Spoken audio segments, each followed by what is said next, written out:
The Vorathi observation deck was silent, which was unusual, because the Vorathi were never silent. They were a species that communicated in overlapping frequencies, a constant hum of data and dialogue threading through their neural clusters like static you could never quite turn off. 17 crew members aboard the survey vessel Cathara's Reach, and at any given moment you could hear all 17 of them talking at once. They called it harmony. The humans aboard called it a migraine. But on this particular morning, in the 40-second cycle of the Cathara's Reach observation mission, every single Vorathi on that deck went completely, utterly, profoundly quiet. Because Sergeant Delara Osei was crying. Now, before you misunderstand the gravity of this moment, let me give you some context. The Vorathi had been watching humans for 11 standard years at this point.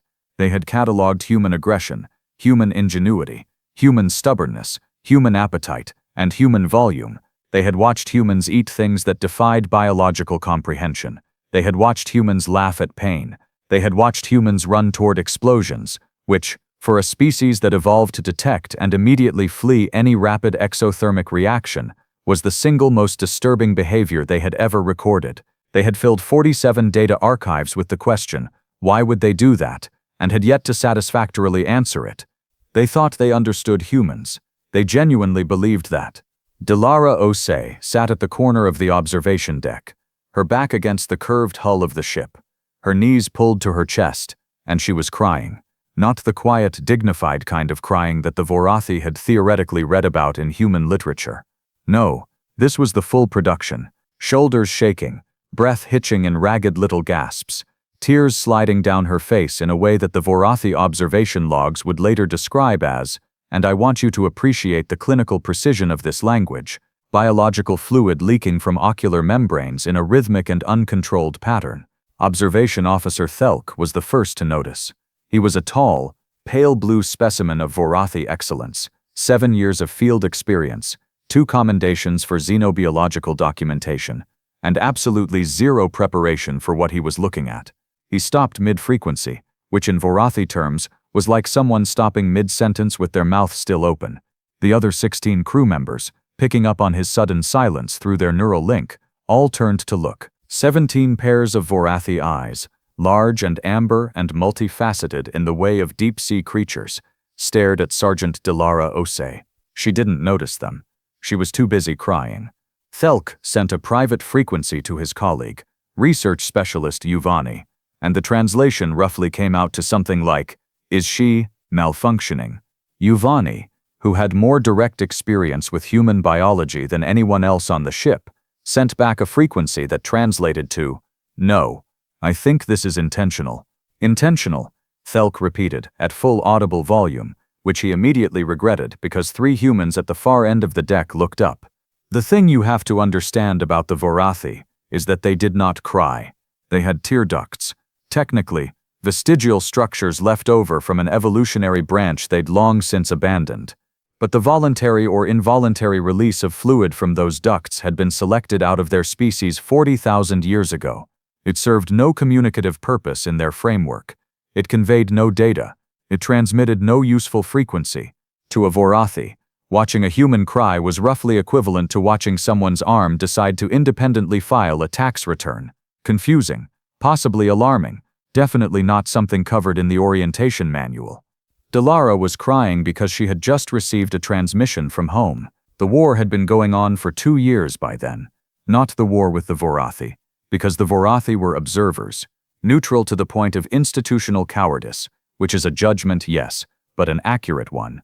The war was with the Kreth Dominion, a collection of 7 star systems that had decided with remarkable confidence that humanity's expansion toward the outer sectors was an act of aggression that needed to be corrected. The Kreth had ships that were faster, weapons that were more precise, and a military doctrine refined over 3 centuries of interstellar conflict. They had every tactical advantage. They had every numerical advantage. And they had spent the first 18 months of the war making absolutely certain that humanity felt those advantages in very specific and very painful ways. The transmission Delara had received was about her brother. His name was Kwame. He was 23 years old. He had been stationed on the defensive platform above Kepler Station when the Kreth assault fleet arrived. He was not on Kepler Station anymore. She had read the message 4 times.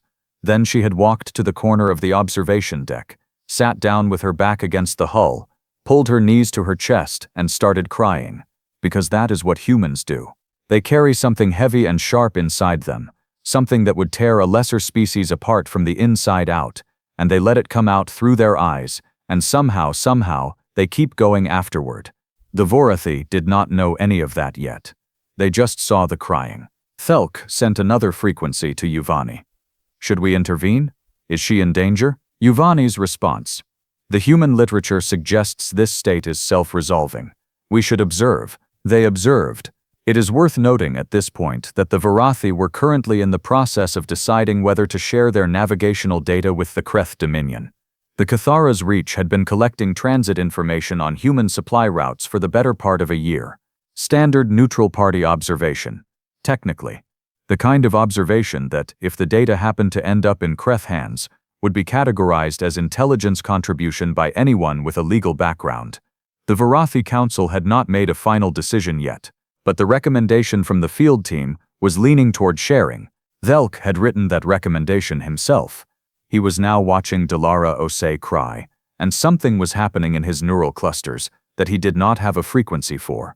Delara took a long, shuddering breath. She pressed the back of her hand against her eyes. She sat there for a moment in the kind of stillness that humans can produce sometimes, a heavy, weighted stillness that suggests something enormous has just been survived rather than resolved. Then she looked up, and she saw 17 Vorathi staring at her from across the observation deck. There was a pause. Delara blinked. She wiped her face with her sleeve. Then she said, in a voice that was still rough around the edges but entirely composed, "Can I help you all with something?" 17 Vorathi continued to stare. "Right," she said. She uncurled herself from the corner, stood up, straightened her uniform jacket, and walked to the observation console like she had simply been taking a rest break, like the last 10 minutes had not happened at all. She pulled up the sector mapping display, checked 3 incoming data streams, made a notation in the mission log, and went back to work. The Vorathi stared at the empty corner where she had been sitting. Then they stared at her, now operating a console with steady hands and clear eyes, like a switch had been flipped, like she had opened a pressure valve, released exactly what needed releasing, and sealed herself back up for operational use. Yuvani sent a frequency to Thelk. Slowly, carefully. The translation was, "She did not malfunction." "No," Thelk agreed.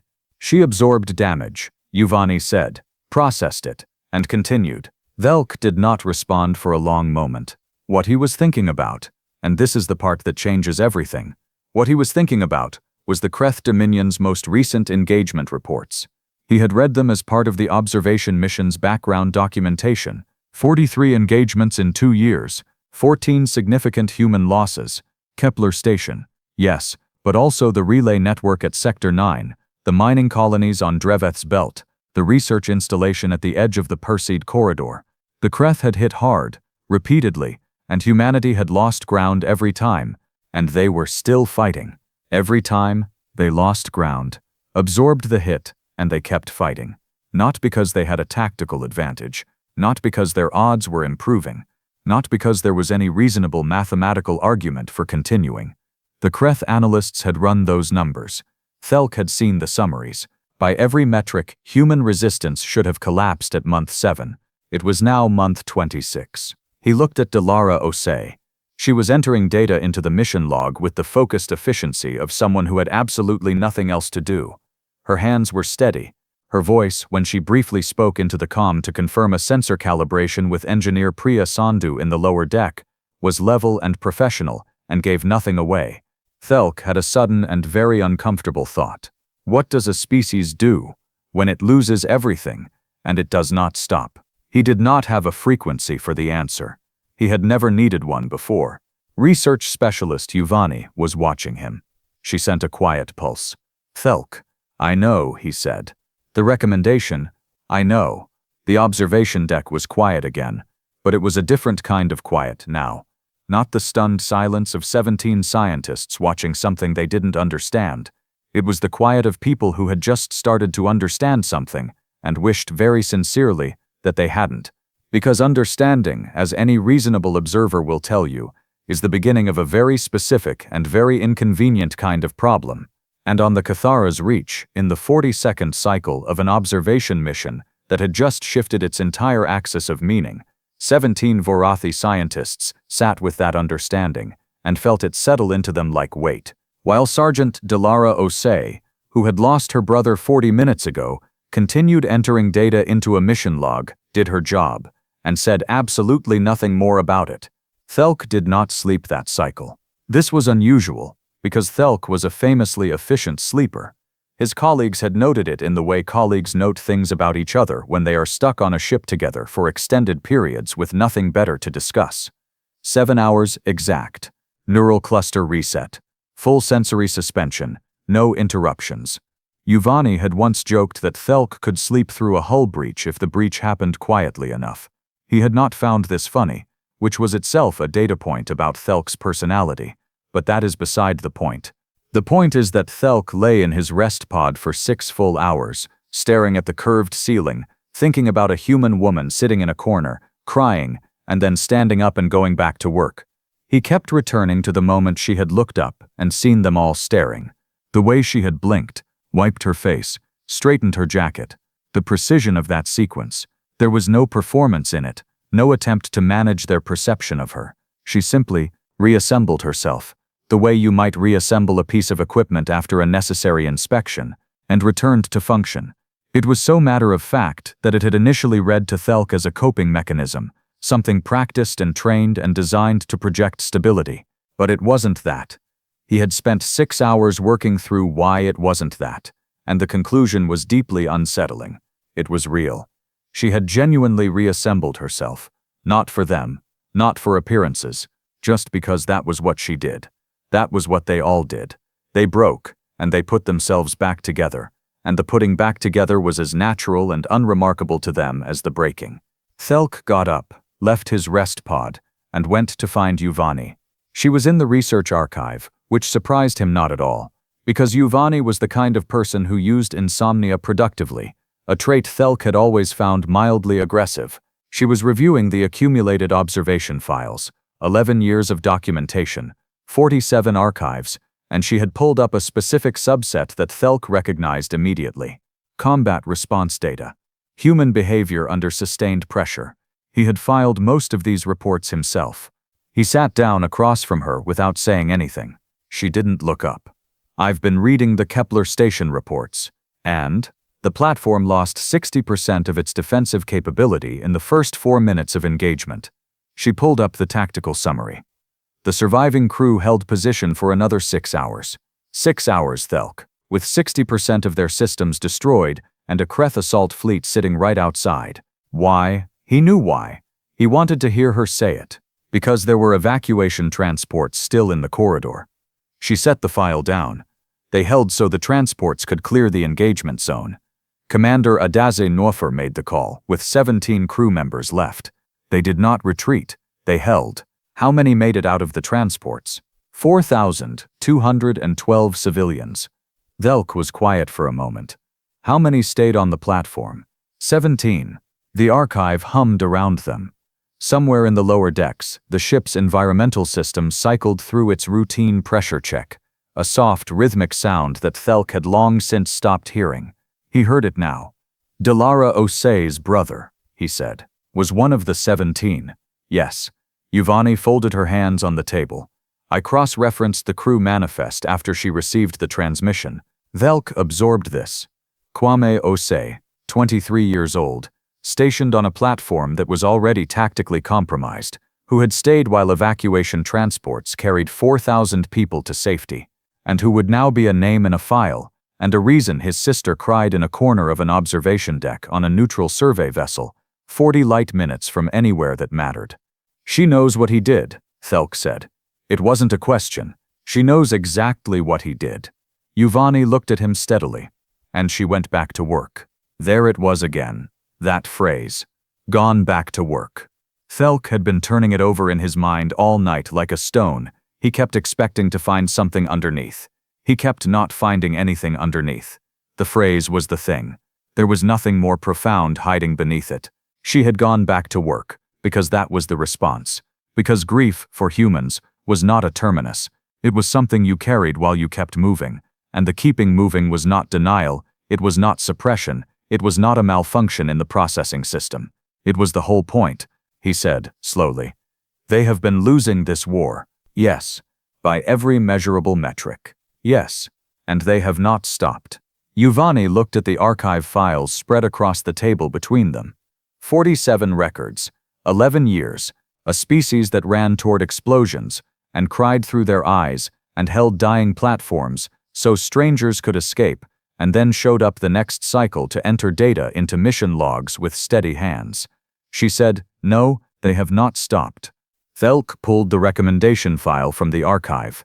His own words, organized and precise, making the case for sharing the navigational data with the Kreth Dominion. Neutral observation, standard protocol, technically defensible. He read through it once, start to finish, and then he looked at Giovanni. If the Kreth receive this data, he said, what happens to the supply lines? Disrupted within 3 cycles.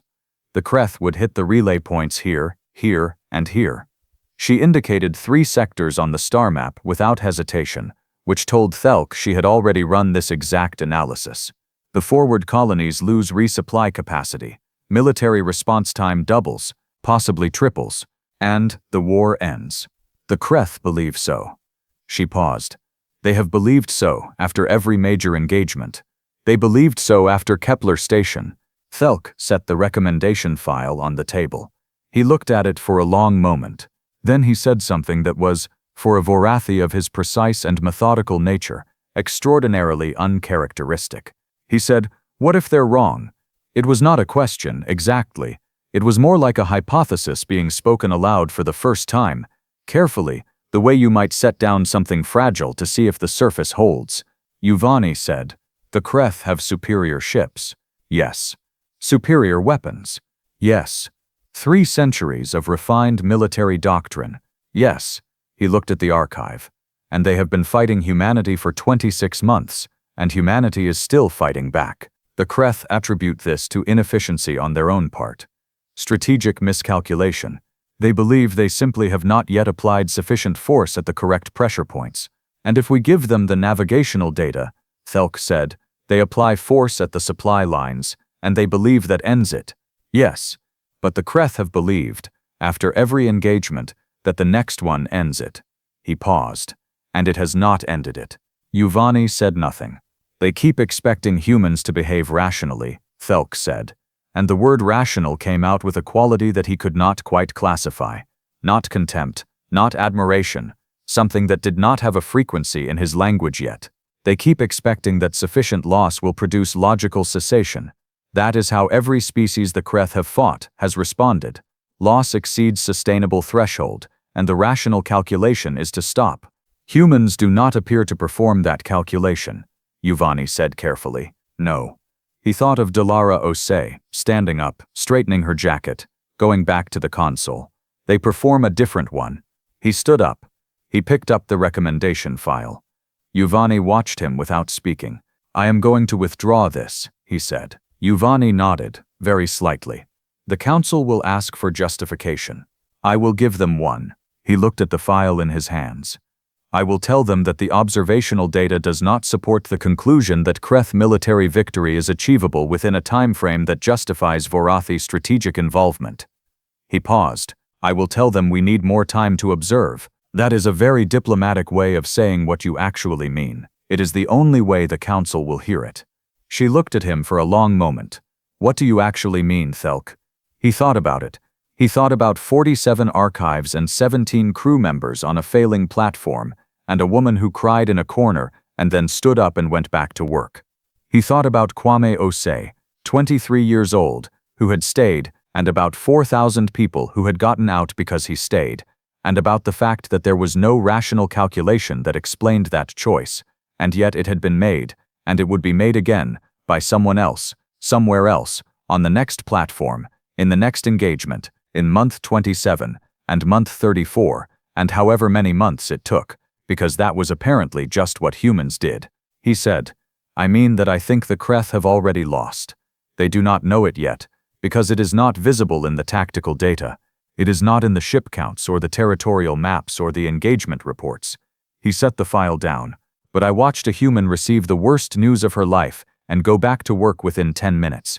And I think, Vorathi, that if you have to destroy an entire species to make it stop fighting, then you have already lost, because there will always be more of them, and they will never ever stop.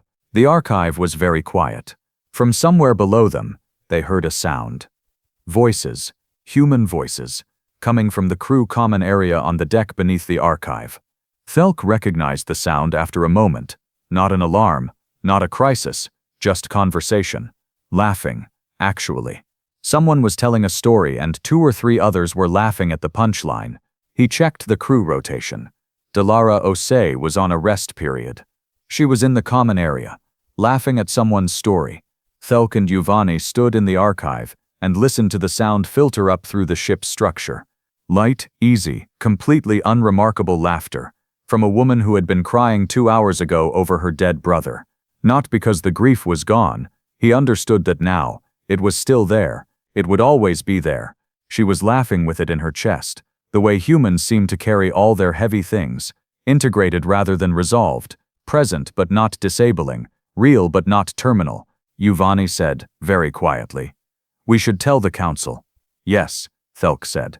We should tell them everything we have observed. He looked at the archive, all 47 files, all 11 years. Starting with what we learned today. He withdrew the recommendation that night. He filed a new report, 12,000 words, the most thorough document he had ever produced in 7 years of field observation. It detailed human pain response, human grief processing, human behavioral continuity under catastrophic loss, human decision-making at the extremity of rational calculation.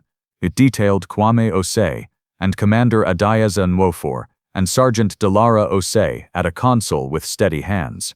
It detailed laughter, 2 hours after devastation, coming up through the floor of a ship like something that could not be killed because it did not know how to die. He titled the report, in the precise clinical language of Vorathi documentation, Assessment of Long-Term Conflict Viability, Kreth Dominion versus Human Expansion Forces. His conclusion, in the formal register of interstellar neutral observation, was 9 words. Recommend Vorathi non-involvement. Predicted Kreth strategic outcome, total failure. The Council received the report on the 51st cycle of the observation mission. They debated it for 6 days. They read the 12,000 words. They reviewed the supporting archive files. They consulted their own strategists and their own historians. And then, because they were the Vorathi Council, and they had survived 7,000 years of interstellar politics, by being very careful about which side of a war they accidentally ended up on, they agreed with Thelk's assessment. The navigational data was never shared with the Kreth Dominion. The war ended in month 41.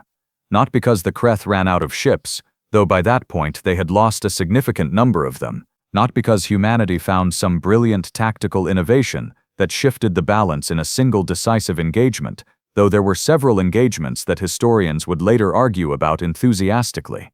It ended because the Kreth High Command looked at 41 months of data and performed a calculation that every species eventually performs, the calculation about sustainable cost versus achievable outcome, and they determined that the outcome was no longer achievable. What they could not calculate, and what Thelk's report had predicted they would never be able to calculate, was the human side of that same equation.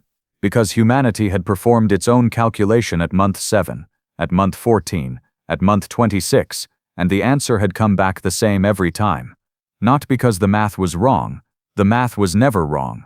The losses were real. The costs were enormous. The odds were bad. But the answer, for humans, was never about the math.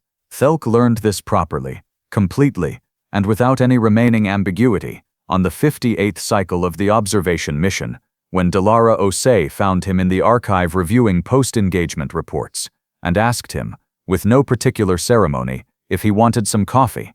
He had tried human coffee once before, early in the mission, and had described it in his personal log as a liquid designed, apparently deliberately, to cause discomfort. He had not had it since. He said yes. They sat in the archive together, Thelk with his coffee and Delara with hers, and she told him about Kwame. Not everything. Some things humans keep sealed in the places Thelk was beginning to understand exist inside every one of them. deep and load-bearing and not available for general inspection. But enough. She told him Kwame had wanted to be a botanist, that he had kept a small planter of actual soil-grown herbs in his quarters on the platform, which was apparently a significant logistical undertaking in a space station environment. That he had given the herbs names, individual names, which was, Delara said with a small complicated smile, extremely on-brand for Kwame. Velk listened. He did not have a frequency for most of what he felt during that conversation. He was beginning to think that was appropriate. Some things probably should not have a frequency. Some things are better carried. He drank the coffee. It was still terrible. He did not mention this.